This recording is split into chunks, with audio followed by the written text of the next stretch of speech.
Hello friends, আসসালামু আলাইকুম। আজকে আমি তোমাদের একটা বাক্য মনে রাখলে কিভাবে তুমি ইলেকট্রন, প্রোটন এবং নিউট্রন কারা কারা আবিষ্কার করছে তা মনে থাকবে, সে বিষয়ে তোমাদের জানাবো।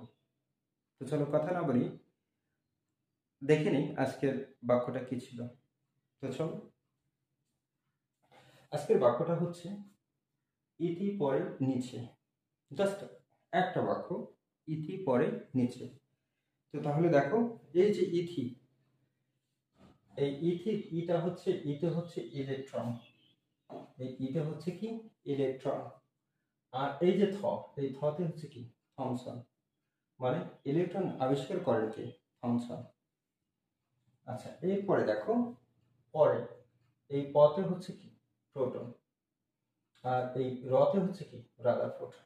তাহলে প্রোটন আবিষ্কার করেন কে? রাদারফোর্ড। আর নিচে, তাহলে এই নিচে হচ্ছে কি নিউটন, আর চটে হচ্ছে কি চার্লিক। তাহলে নিউটন আবিষ্কার করেন কি? চার্লিক। তাহলে তোমরা বিষয়টা বুঝতে পারছো। শুধুমাত্র একটা বাক্য মনে রাখলে তোমাদের ইলেকট্রন, প্রোটন এবং নিউটন কি আবিষ্কার করলো এটা সারা জীবনের জন্য তোমাদের কি থাকবে, মাথায় লিপিবদ্ধ থাকবে। ভালো।